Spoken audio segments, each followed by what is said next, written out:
Hola, ¿qué tal? Bienvenido al canal de Les Ingenieur. Y en este video vamos a adentrarnos a los circuitos magnéticos. Este es el primer video de una serie que realizaremos explorando lo que viene siendo todo aquello que sea referente a circuito magnético. También te dejo aquí en la pantalla final y en lo que viene siendo las tarjetas, videos relacionados a este tema. Vamos a comenzar con el primer concepto y es densidad de flujo. Para un circuito magnético ya sabemos que esto de aquí, el efecto magnético, tiene ciertos conceptos importantes. Uno de ellos es la densidad de flujo, denominado como B. ¿Qué es la densidad de flujo? Bueno, esta densidad de flujo es, si nos damos cuenta, aquí tiene el flujo magnético dividido entre el área. Y esto es que a una cierta porción de área le va a llegar cierto número de líneas de flujo magnético, de campo magnético. Entonces, mientras más líneas le lleguen, más denso será el flujo magnético sobre esta porción de área. Y es precisamente una medida de qué tantas líneas de campo magnético están atravesando una porción de área. Esto quiere decir. Ahora, la densidad B se mide en teslas, denominado con T mayúscula, flujo magnético en Weber, mientras que el área se medirá siempre en metro cuadrado. Y para esto tenemos el primer ejemplo aquí a la derecha. Nos dice, determina la densidad del flujo.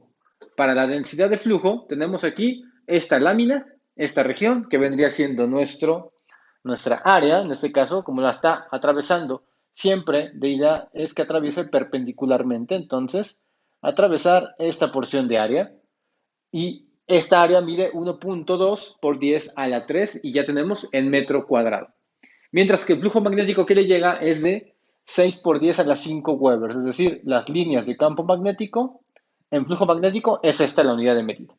Por lo tanto, vamos a calcular la densidad. ¿Qué sería flujo magnético? Vamos a ponerlo, sería simplemente hay que sustituir 6 por 10 a la 5 Webers. Todo esto dividido entre el área, que ya también lo tenemos, incluso la tenemos en metro cuadrado. Ahí está. Entonces, las unidades no nos preocupamos. Automáticamente me da el resultado, un valor de teslas. Y vamos a hacerlo. Esto me da aproximadamente 5 por 10 a la menos 2 teslas. Entonces, vamos a ponerlo así. Sería 5, en este caso, por 10. Vamos a ponerlo así. Sería 5 por 10 a la, en este caso son 5 menos 3, me quedaría pues 2 como exponente, entonces sería a la 2 y Weber entre metro cuadrado sería teslas. Ahí está. Entonces ahí tenemos ya nuestra primera ejercicio utilizando densidad de flujo. Ahora veamos el siguiente concepto de circuitos magnéticos, el cual nos va a servir, y es el de permeabilidad. Normalmente representado con esta letra griega, mu, y nosotros sabemos que normalmente los electroimanes tienen distintos tipos de núcleo. Las dimensiones normalmente físicas del electroimán suelen ser iguales, pero el núcleo puede de repente variar. Esta variación del núcleo usado se debe al mayor número de líneas de flujo que pasan por el núcleo, es decir, depende del material para que se establezca un número mayor o menor de líneas de flujo magnético. Estos materiales se les llama usualmente magnéticos y tienen una alta permeabilidad. Por lo tanto, la permeabilidad la podemos ver como una medida de la facilidad con la que las líneas de flujo magnético se propagan o pueden establecerse dentro del mismo. La permeabilidad es, si nos damos cuenta, muy similar a lo que vendría siendo la conductividad dentro de los circuitos eléctricos. Entonces tenemos este dato y es una constante, la permeabilidad al vacío, el cual equivale a esto, 4pi por 10 a la menos 7 Weber sobre amper por metro. Por lo tanto, dependiendo del tipo de material, nosotros vamos a poder calcular una permeabilidad relativa. Permeabilidad relativa es igual a la permeabilidad dividida entre la permeabilidad al vacío. Ahora, como se indica normalmente, hablando de esto ya prácticamente, nosotros sabemos que los materiales no magnéticos, como en este caso vendría siendo el cobre, podría ser también el aluminio, incluso algunos otros que pueden ser, así como lo que es la madera, el vidrio, el aire, tienen una permeabilidad similar o es igual a la permeabilidad que está al espacio libre, es decir, al vacío, este de aquí. Ahora, con esto, estos materiales normalmente se les llama diamagnéticos y aquellos que son permeabilidades ligeramente mayores que las del espacio se les denomina paramagnéticos. También tenemos materiales altamente magnéticos como lo son el níquel, ¿sí? Estos tienen una permeabilidad normalmente pues baja, pero elementos como el níquel, como también el hierro, el acero, etcétera, el cobalto. Estas aleaciones también son de metales que son altamente magnéticos. Estos nos van a servir nuevamente para construir elementos como transformadores o electroimanes que tengan un buen magnetismo establecido dentro de ellos. Tienen una alta permeabilidad. La permeabilidad aquí va a ser muy alta y se les llama normalmente ferromagnéticos. Siguiente concepto importante es el concepto de reluctancia, el cual podemos ver su homólogo en los circuitos eléctricos es homólogo a la resistencia.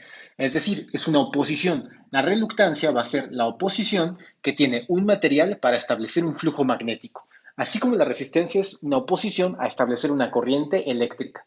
En este caso, la reluctancia normalmente para un material es, este símbolo de reluctancia es igual a la longitud entre, si nos damos cuenta, aquí aparece lo que es la permeabilidad del material multiplicado por el área transversal en el cual se está estableciendo el flujo de campo magnético.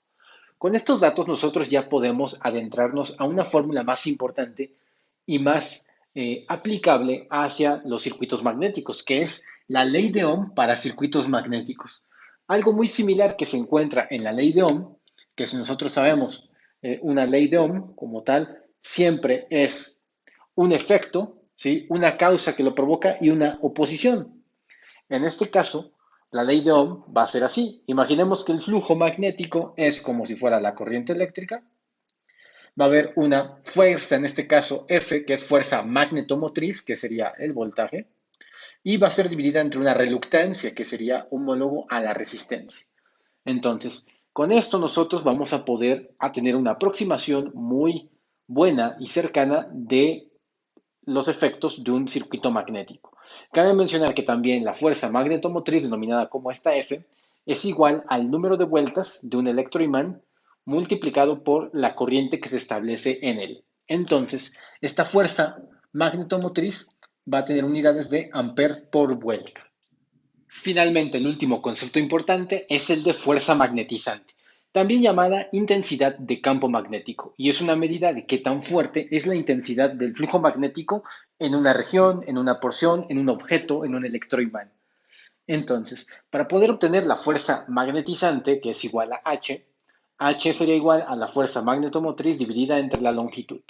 La longitud siempre va a ser la longitud media en donde se establece el campo, en este caso el flujo magnético.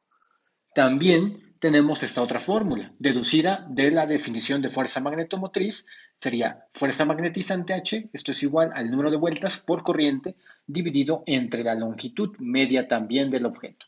Y para esto tenemos este caso. Tenemos este objeto donde tenemos un electroimán, tenemos aquí nuestro bobinado, número de vueltas, flujo magnético medio y la longitud media que es de 0.2 metros.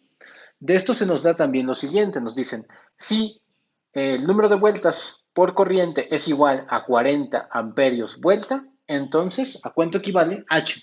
La fuerza magnetizante. Lo único que hacemos es una simple sustitución. H será igual al NI, que es lo que vemos justo aquí, esta fórmula, dividido entre la longitud. Entonces tenemos que son 40, ahí está, amperios por vuelta, y esto sería dividido entre la longitud, que son 0.2 metros. Ahí está. Entonces me queda 40 entre 0.2 y es fácilmente realizable. Nos daría exactamente 200. Entonces H me queda de 200 y las unidades se quedan de esta manera, tal como lo describe ahí el ejercicio. Unidades son, las dejamos así, sería amperio por vuelta sobre metro. Ahí está. De esta manera resolvemos este ejemplo de fuerza magnetizante. Y bien, hemos llegado a la parte final del video. Si deseas seguir viendo más videos, dale clic de este lado. Si deseas suscribirte, dale clic aquí. Déjame tu comentario acerca de qué videotutoriales te gustaría que hiciéramos en las próximas emisiones.